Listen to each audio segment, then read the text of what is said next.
Turn out the lights. Hello and welcome to a new episode of Werewolf Radar, the world's premier paranormal preparedness podcast. I am one of your couple of hosts, Nate Balding. I am the other of your couple of co-hosts, Roger Norquist.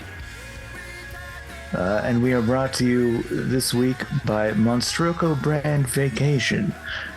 Did you want your co-host to go to Scotland? Well, Monstroco's decided that he has to. Jordan is on a forced vacation, courtesy of Monstroco, to his motherland, Scotland. And as far as we know, he is mid-solving the curse on the doll family. Yep, he is forced to go there to defend his lordship from Monstroco brand wraiths, Monstroco brand revenants, and Monstroco brand other people in Scotland. Nate and I were not allowed to help him. This is not a friend group vacation. Monstroco Vacation is a solo event. Bring a cross. Yeah, bring a lot of them. You're going to have to bury some vampires upside down. All right. Now, Nate, you or I hold the skull first. I found this, and then we'll decide. We'll share each other's segments, and then we'll decide. I found supposedly the FBI's secret Bigfoot investigation. I mean, that's really good. It's short, but it's sweet. I was looking into the Dover Demon. Ooh, that's a good one too, though. Well, should we just go alphabetical? Let's go alphabetical. Well, then let's get into the Dover Demon. Yes, because mine starts with an F. For everyone confused, me and Nate understood right away. It's not a Dover Demon and Bigfoot thing. It's the Dover Demon segment, or the segment FBI's secret investigation of Bigfoot. That's why we have a show together, Nate. So this takes place in Dover, Massachusetts. I was thinking England. Thank you for clarifying. Well, and there's also a couple of other Dovers that it might have taken place in. But this is from the Boston.com local news article from 2006. So, add a few years anytime someone says something like this, the opening. 29 years later, William Bartlett stands by his story of what he saw on Farm Street that night. It was an eerie, human-like creature, he said, about 4 feet tall with glowing orange eyes and no nose or mouth in a watermelon-shaped head. What does that mean? Just big and round? I just now realized I'm not too familiar with the shape of a watermelon. All right. Well, if you're watching on the YouTube recording, you can see it behind me. Oh. This is a drawing of what he saw that night. So very oval, oblongish. Yeah. I have no idea what it was. Bartlett, now a 46-year-old starving artist living in Needham, said in a recent interview, I definitely know I saw something. Again, you're going to want to add approximately 16 years to that. I can only assume that the only thing he makes art of is the Dover Demon. And it's so esoteric that no one understands. It's not even outsider art. It's it's whatever you are seeing, man. The Dover Demon that Bartlett and 2 other teenagers reported seeing over a 2-day span in April April 1977 has since gained worldwide attention, not unlike Bigfoot, the Loch Ness Monster, or the Chupacabra. Internet pages are devoted to the Dover Demon. You can play a video game featuring... I tried to find this, and I don't know what game they're talking about, but apparently you can play a video game featuring the creature and buy figures of it as far away as Japan. Which feels like maybe it's just like Japanese Etsy or something. In a lot of ways, it's kind of embarrassing to me, said Bartlett. I definitely saw something. It was definitely weird. I didn't make it up. Sometimes I wish I had. He's made a career as a painter, his work displayed in galleries on both coasts. But a Google search on Bill Bartlett, he noted, invariably turns up his teenage encounter with the unknown.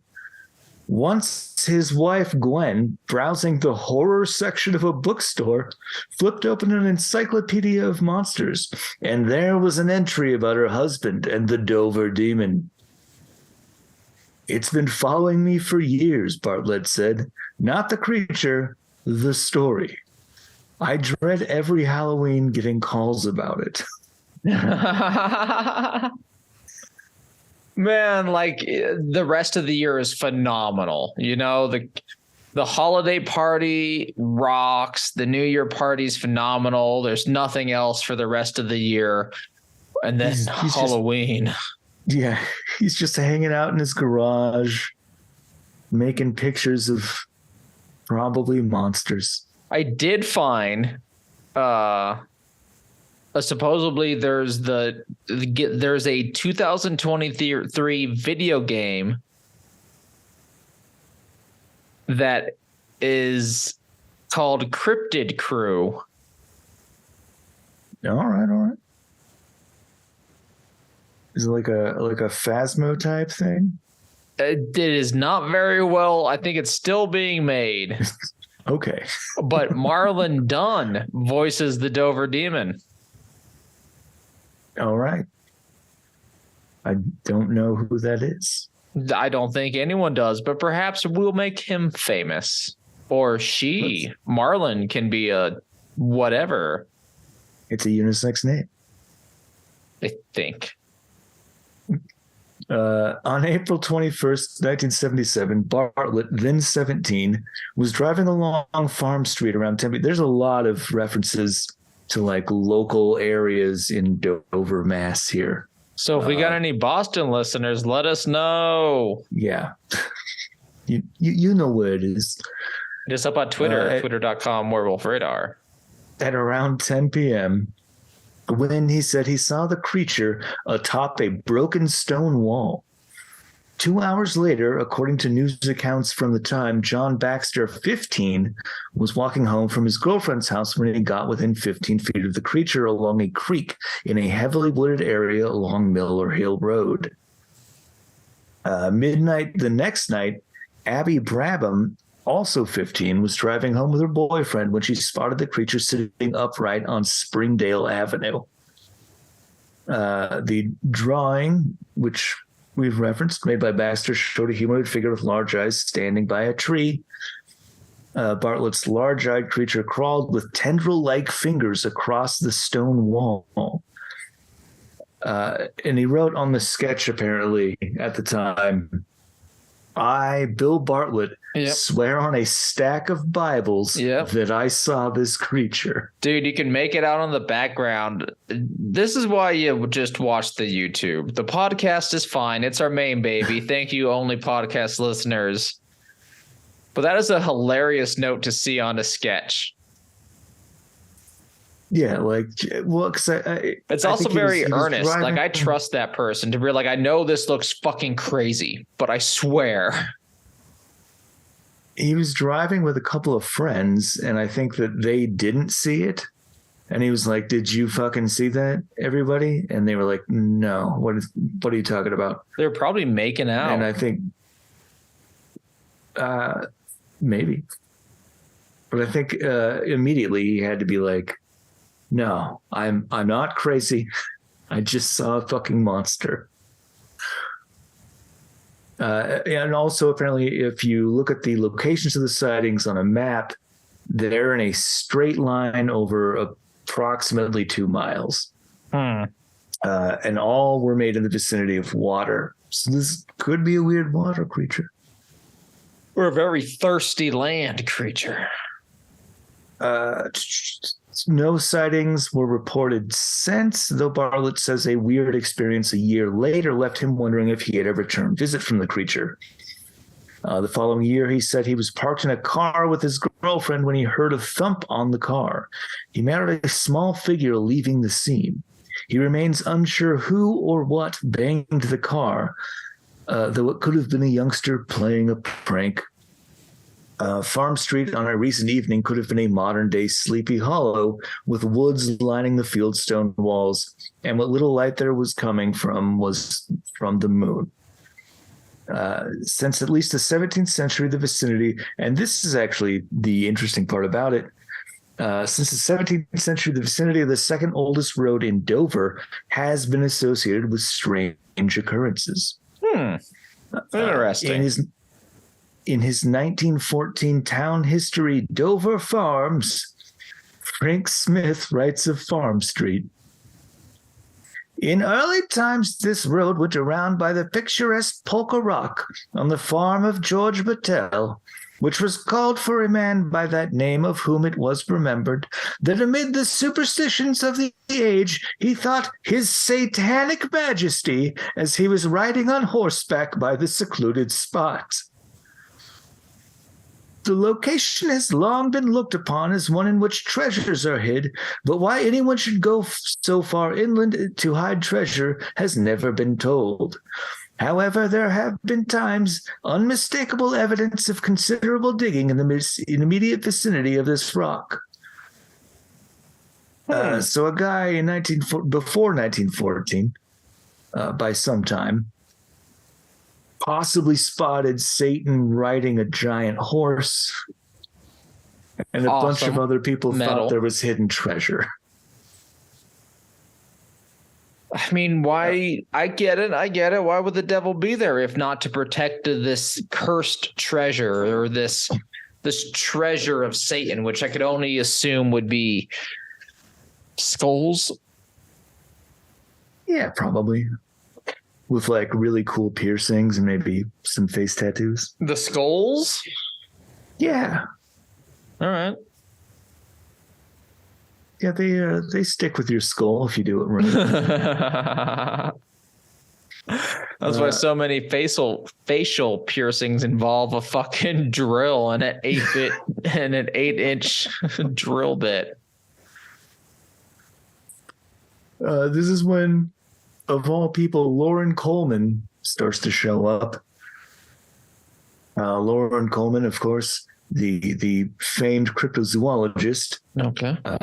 Who basically, I don't know, broke the story on Bigfoot and a bunch of weird other creatures. Came to lead the original investigation into the Dover Demon, whose name he coined. Good alliteration. Yeah. Bravo. Studying Dover's history, Coleman said in a telephone interview he was struck by the fact that the area in which the demon was sighted had a tradition of unexplained activity. In the same area, you had 3 major legends going on, he said, citing the apparition of the devil on horseback, the varied treasure tales, and then the Dover Demon. I think it certainly says something. It's almost as if there are certain areas that collect sightings almost in a magnetic way. Coleman theorized that the large geologic outcropping off the woods of Farm Street that historian Smith called the Polka Stone might actually have been called the Puka Stone after the fairy folk of Celtic folklore. This is not a good paragraph. Somebody needs to fix this. Editing is hard when you're only using AI. It reads differently. However, when the Dover Demon was sighted in 1977, it might not have been. Also, the Puka Stone thing is interesting because it seems very reasonable that That name has changed just slightly over 300 or so years. Oh, yeah, there would definitely be some etymological changes of the meaning of that word. It seems like a fun word that can mean everything from genitals to something cute and small, like a rat or genitals. Or like a creepy fairy monster that maybe is coming to steal your child. I don't know. But they're little. Yeah, they are little. The 77 sighting might not have been the first time a strange creature was spotted in the woods by local teenagers. Mark Sennett of Sherborne, which I guess is like the nearby suburb, basically, who was buying a bagel and coffee at Isabella's Groceria in Dover Center. Shout out. Isabella's Groceria. Groceria, I guess, if you wanted to really get into it. On a recent Saturday morning, said there was talk at Dover Sherborne High School in the early 1970s of strange things seen in the woods. In fact, Sennett said he and his friends might have seen a demon themselves at Channing Pond on Springdale Avenue in 1972. I don't know if we really saw something, he said. We thought we did. We saw a small figure deep in the woods moving at the edge of the pond. We could see it moving in the headlights. We didn't know. It could have been an animal, Sennett said the group told police who investigated, but nothing came of it. So it was enough that they called the police about something in the woods. And they all described a similar enough creature, it sounds like, to where, like, I think the only reason they assume that they may have not seen it is because of how weird it was. How weird it was, yes. Yeah. How abnormal it was for its surroundings. The article goes on to talk about, well, we're going back to Bartlett's situation. He said that the car he was in was traveling maybe 35 to 40 miles an hour when he saw the thing, quote, standing on a wall with its eyes glowing. It was not a dog or a cat, he said. It had no tail. It had an egg-shaped head. He said he saw it from about 10 feet away over the duration it took the car to travel from one utility pole to the next. So what is that, like 50 feet or something? Yeah, about every 50 or 100 feet. Also, it doesn't have a watermelon-shaped head. It has an eggplant-shaped head. I was like, that's where I've seen that shape before. More of an aubergine. Mm-hmm. His two friends, like I said, they did not see it. He grew up around animals and had seen the odd mangy fox, Bartlett said. This definitely wasn't that. It was some kind of creature with long, thin fingers and more human-like in its form than animal. Its shape reminded him of kids with distended bellies. Ooh, like in the Sally Struther commercials for Africa, if that's the right woman. But like the give a dollar that's correct. Help prevent the poverty. I've always tried to guess what it was. I never had any idea. This was no prank, Bartlett says. I wasn't trying to be funny. People who know me know I didn't make this up. Coleman, who began the investigation within days of the sightings in 1977, and spotlights the Dover Demon case in the 01 edition of his book, Mysterious America, believes Bartlett. We have a credible case over 25 hours by individuals who saw something, says Coleman, who interviewed all three teens within a week of the reported sightings and said he was convinced that they had not concocted a hoax. And it sounds like they didn't know each other. Like, so this wasn't, some sort of elaborate thing that spread between them. Yeah, although I bet they all went to the this same was high school. independent sightings without corroboration. Like they didn't talk to each other, if I'm to understand it, right? Like this was just independent sightings that all came together independently. Yeah, that's what it sounds like. Yeah. Which is crazy, like believable. Like that's the best evidence. If it's going to be like anecdotal personal sightings, like if it's like this, it's like, well, this is more credible than most evidence now. Yeah. Nothing quite like the demon has been reported seen before or since, he says. The Dover creature does not match the descriptions of the chupacabra or of Roswell aliens or of the bat-eared goblins said to have attacked a family in Hopkinsville in 1955. It really doesn't fit any place, Coleman says. It's extremely unique. It has no real connections to any other inexplicable phenomena. Is it possible the teens actually saw a foal or perhaps a moose calf, as some have suggested? No. Both of those seem very unlikely to me. They don't have the fingers. Like it was humanoid. And he's very specific about the way the fingers like crawled over the side of the wall. Like Coleman said he canvassed local horse owners after the incident and none reported a missing horse. Moreover, it was not foaling season. As for the moose theory, only 2 moose were reported in Massachusetts in 1977 and 1978, both of them in central Mass. A yearling moose by that time in April would weigh more than 600 pounds and would be bigger than the Volkswagen Bartlett was in. Yeah, dude, moose are fucking huge. Well, and this is kind of a funny thing to have to say. Here's a quote from Coleman. To have a bipedal moose with long fingers and orange skin and no hair and no nose would be more of a phenomenon than the Dover demon. I would believe the Dover demon in all its greatness before I met a moose with that description.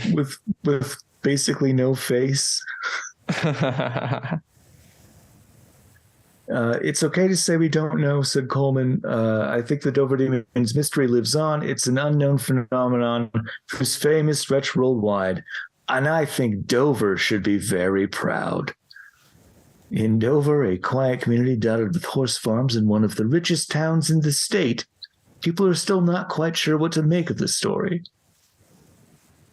That thing has haunted me for 29 years, said Carl Sheridan, a former police chief. I knew the kids involved. They were good kids, pretty reliable kids. God only knows what they saw, Sheridan said. I still don't know. Strange things have happened. The whole thing was so unusual. I mean, it just kind of like goes on to talk about how people in Dover feel about it currently. Apparently everybody sort of hates it. They think it's very embarrassing to have. See, that's sad. Like, I like how other cultures embrace, the local communities really embrace their cryptids, you know? Old Chupacabra is the perfect example to where, like, everyone in that part of America and Mexico fucking love it. There's been movies made about it in both English and Spanish. Like they're like, no, this is a real creature and we embrace it and we're gonna make it the villain in our horror films. And like, you know, if you're a perhaps Costa Rican criminal who's been stealing livestock, you can always just blame that. Mm-hmm. No, yeah, leave some, like drain move. the blood of some just for, like, you know, a little bit of the game. Yeah, love your local cryptids, everybody. Is it my turn to hold the stone now? Nope. The skull now? Yes, I shall pass you the skull. All right. I have it in my hand, moving it around my microphone. And now we enter the land, and by land, I mean the files of the FBI's secret Bigfoot investigation. This is from anomalien.com. I'm never sure how to pronounce their name at first. Written by one Jake Carter and his AI buddy. I only assume now everyone is using AI. Yeah, apparently so. Let us know if you're not, Jake. So the article starts. Did you know that the FBI once conducted a secret investigation into the existence of Bigfoot? And I did not. I mean, I would have suspected it. The FBI is killing Black Panthers and shit, dude. Like leftist all over the place. Why the fuck would they investigate a paranormal creature? That's my argument. I'm not getting upset at you. Sorry. I mean, what year is this taking place in? All right, let's continue. The story dates back to 1976. Oh, okay. So yeah, they were trying to murder more Black Panther people and infiltrate various leftist groups. When a man named Peter Byrne, Byrne, sent a mysterious tissue sample to the FBI. He asked them to analyze it and determine its origin. He claimed that the sample came from a Bigfoot. You think he just put some skin in an envelope? I think he took a chunk. I think there was just a chunk of flesh in a manila envelope that was leaking blood and just sent it to the FBI. Hey, I found this weird stuff. Can you tell me what it is? I need it to not be any part of any of the people I've also murdered. Like, I don't think it was like flesh. I think mysterious tissue sample was like hair, probably. It seems likely, yeah. But in my heart, I want it to be just a chunk of Bigfoot's thigh. The FBI usually only examines evidence related to crimes. But as they were sent a mysterious tissue sample in the mail, they decided to make an exception. You have to assume that a crime happened, right? Yes, which means that it was probably more than hair, because like they didn't do this because it was Bigfoot. No, I think Bigfoot was just the side project that occurred after they were like, well, we got another fucking Ted Bundy out there. Let's just keep quiet about this one. It was so much work the last time. Now they made an exception.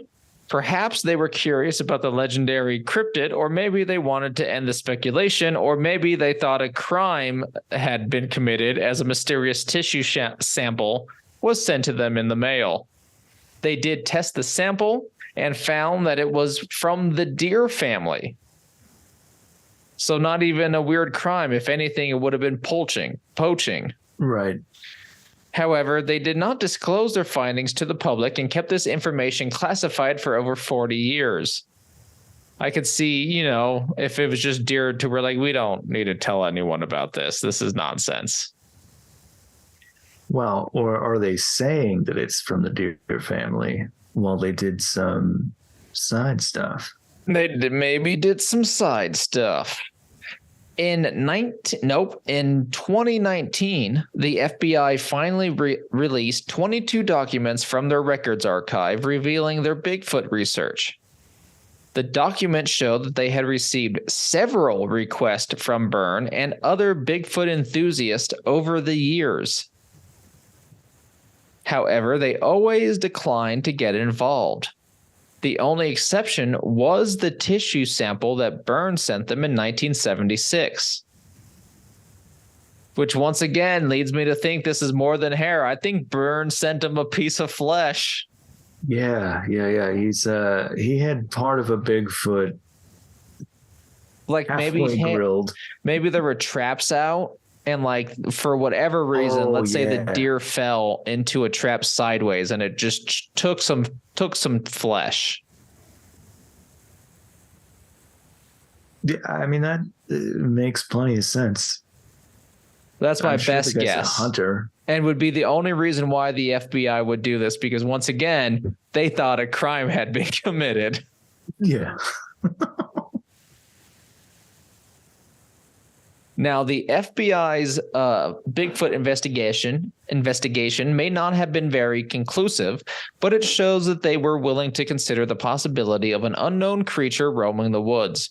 We refute that argument with the they thought a crime had been committed scenario, but we'll go with what they're rolling with.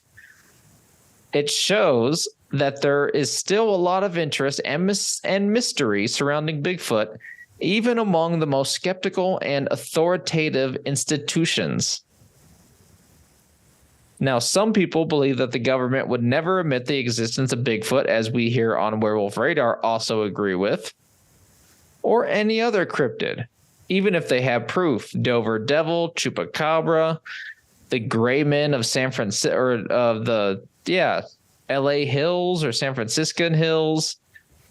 All those cryptids, Thunderbirds, the government's keeping secret. I don't care what you say, Nate. I'm on Team Secret. Join or die. I'm on Team X-Files. Okay, well, that's a very closely related team, so you're okay. Now, they think, the people who believe, like us, that the government would never admit to the existence of any cryptid, they think that it would be easier to fund independent experts who could conduct more thorough and unbiased research. However, finding such experts is not always easy. Cryptozoology is often seen as a fringe field that attracts hoaxers and fanatics. No, Also not wrong. But let's talk about, would the government really keep this a secret? I mean, let's say some loggers, which is the first sighting in modern times of our culture, of our American culture, to discover Bigfoot. Wasn't it like loggers in the 50s or 60s who were finding large prints? That, if you want to go back to indigenous lore. I don't. Just okay. Our current modern culture.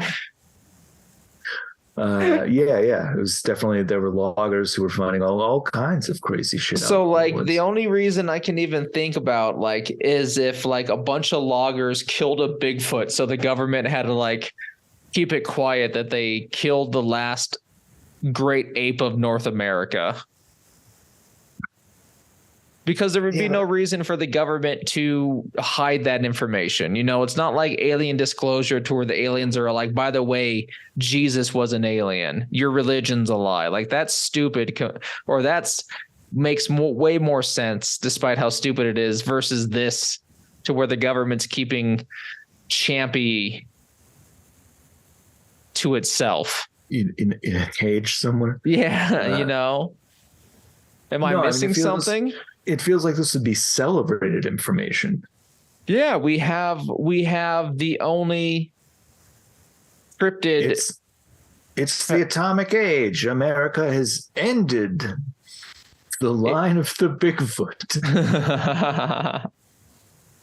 It's all it needed. Or it'd be like how, Jane Goodall. No, there was a couple of them. The Lady in the Mist as well, the one who died from the poachers. But the people who studied the great apes. She's Sigourney Weaver in the movie. Yeah, who studied the great apes and shit of Africa, the silverback gorilla specifically, who was thought to be just a myth. And I do believe that the government actively seeks to now conserve their land, and it's not a thing of nation pride, but this is where the great apes are and they care. Or not the great apes, but this is where the silverback gorillas live and we care about that. Tours, I know do things not with them, but over here we have to be careful, but examine the beauty of these creatures that we happen to come across every once in a while. Yeah, there's significant conservation efforts occurring. Yeah, and we would do the same for it. I mean, unless the government doesn't want conservation of the land and they're trying to sell it to our corporate masters. And that's when the sound effect of the dun dun dun would happen if we were a professional show. werewolfradar.com/Patreon link.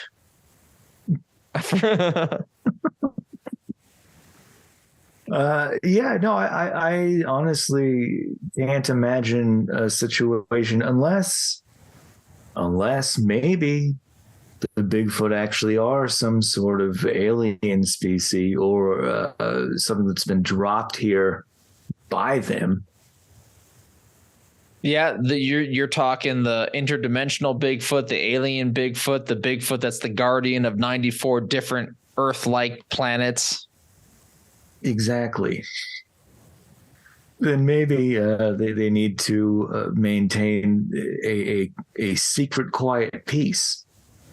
Yeah, that could be as well. A little bit of side chat on that. Our friend of the show, Brett Hiker, you might also know him as Bert Heckler, depending on what circles you roll in. His dad is a park ranger, right? I something like that. Yeah, retired, but retired. Sorry, retired, but used to be a pretty big dude who was out in the woods conserving land in the national parks of Colorado. And his mom was a town historian for the town of Eagle. Yes. And both of them were in a Monster Quest episode because they're Bigfoot experts. And after that episode aired, he got a letter. They got some fun stuff. He got a letter typed out about a woman or from a woman who was correcting him on what he got wrong about who Bigfoot is. And she is adamant that Bigfoot is a interdimensional creature who is the guardian of Earth and 93 other Earth-like planets. And I mean, as strange as it says to say, that is probably the likely scenario for the government to be hiding Bigfoot's existence. We're like, we have to keep this alliance good. Yeah, well, running. I mean, revealing the existence of the other 93 Earths is also going to have a similar effect on people as, Jesus was an alien. That's fair. Plus, the alien or the civilization, the culture, the countries who have the technology or who can advance their technologies with this technology that allows people to travel interdimensionally, that's a lot of political power.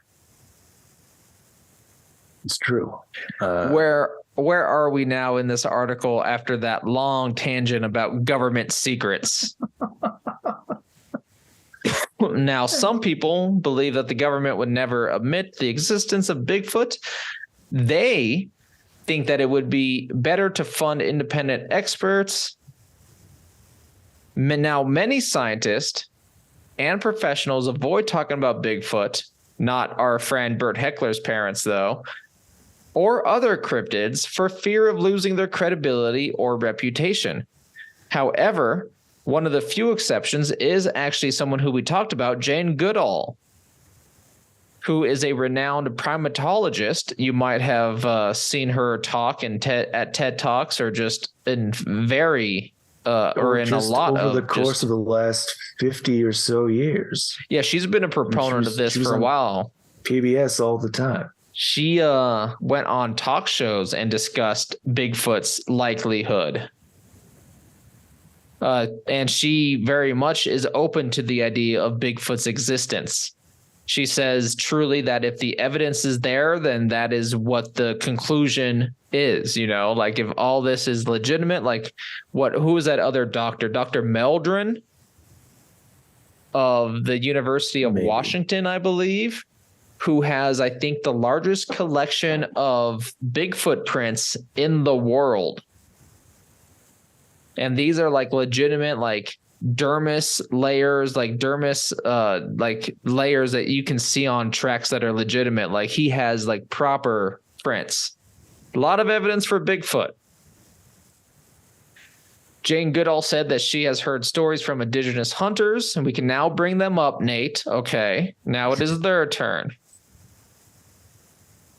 She has heard stories from indigenous hunters in remote areas where she has studied primates, describing walking monkeys without tails that are taller than humans. She has also said that she would love to see evidence of Bigfoot someday. God, is she dead? Did she ever get to see the prince? Jane Goodall. I think she's still alive. If she did die, it was fairly recently. She's still alive. There's still time to link her up with Dr. Meldrin to see that Bigfoot evidence. I mean, I think she's already a believer, so. Yeah, but she wants to see the evidence. She hasn't been able to travel, so you got to go to her. Now, whether you believe in Bigfoot's existence or not, you have to admit that it is a captivating topic that sparks curiosity and imagination. And I think this segment that we just kind of did is perfect proof of that. There's so many thoughts about like why no one really finds true evidence, and that can be explained by like how we didn't find silverback gorilla evidence until we just like found them, because they take care of their bodies and shit. You know, some cultures of primates do advanced afterlife care. Is that what it's called? To where you take care of the body and shit.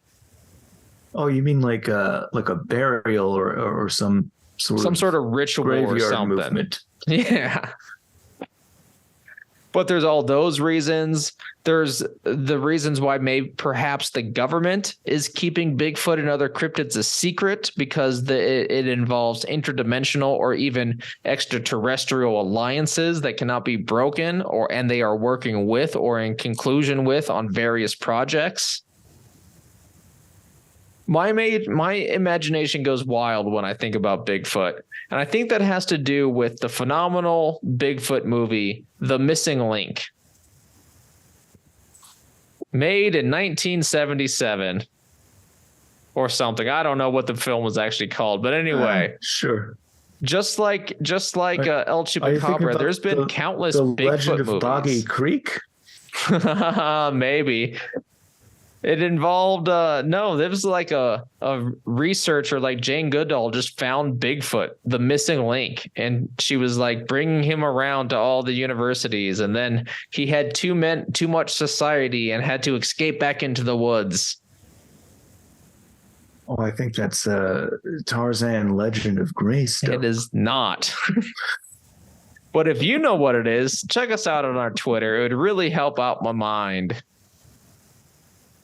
And that, I think, does it for my segment on this nice and short episode of Werewolf Radar. Jordan, once again, is taking his forced Monstroko vacation.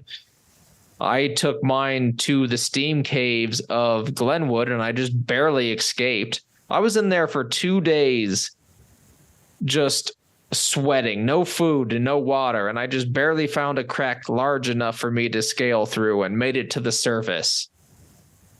Now Nate's in Scotland. Who knows where they're going to take, or Jordan's in Scotland. Who knows where they're going to take Nate? Where are they going to take you? They already did. Monstroko only gave me a vacation to the inside of my own closet. Was it nice? No, I was there for days. All right. Well, Monstroko, nothing's nice with us. And if you like what we do, please give us a 5-star review wherever you can. It really helps us out. It lets other people find us in their suggested feeds. Check out our Twitch. Check out our Twitter, Werewolf Radar on both of those. We also have a TikTok. We just shared Jordan's new cartoon on our Twitter and our Twitch. I got to make sure that I share that on our YouTube, but that's for me later and remembering. And follow us on YouTube. Subscribe to us on there. Let's get us to 1,000 followers by the end of the year, at least. We're at like 872 now, 873. So we're almost there. Ooh, that's pretty solid. Hell yeah, we're getting like time. We got hours watched, man. We're almost like a YouTube thing. What else is there? Stream. Some sort of stream. Yeah, the Twitch, websites. werewolf on twitch.tv/werewolf_radar. There we go. My brain worked again. Check us out on our website, werewolfradar.com, to where you can listen to new and old episodes, plus see our merch store. Contact us if you have a paranormal story you want to share with us. We would absolutely love to hear your spooky stories, no matter what they're about. And we would share them as well if you'd like, and change your name and various personal informations to protect your identity. And also check us out at patreon.com/werewolf radar, where you, if you are so inclined, can provide a small donation financially to the Werewolf Radar coffers and take care of the show. Make sure that we keep running, pay the hosting fees, get new equipment when we need, and perhaps maybe one day even become popular and full-time paranormal comedy podcasters. You know, we can do special episodes at haunted houses, or we can love to try some. We can take over Comic-Con like it's Universe A and just control that shit. You know, we'll own all the conference rooms. We'll do all the talks. Look, San Diego isn't any bigger than us. Yeah, no, we're bigger than San Diego. The Pingo Nation is bigger than San Diego. And that's my bold claim for this episode. Also, if you join the Patreon, you will get some merch. You get stuff. You get merch. You get extra episodes from Nate. You get fiction from me when I can. You get merch from the Jordan. He's the one who designs that. Hopefully, I can get him to do more. All sorts of stuff. But most importantly, you become a Dark Council member. And that's pretty neat. Now, on the count of 3, should we sign off on our normal sign-off line for everyone to protect themselves? I think we do our normal protective sign-off line. Yep. On the count of 3, let's let you lead it. We'll alternate. Wait, we're alternating? I don't know what happens, man. 1, 2, 3. Punch the sky, Spaceman Joe.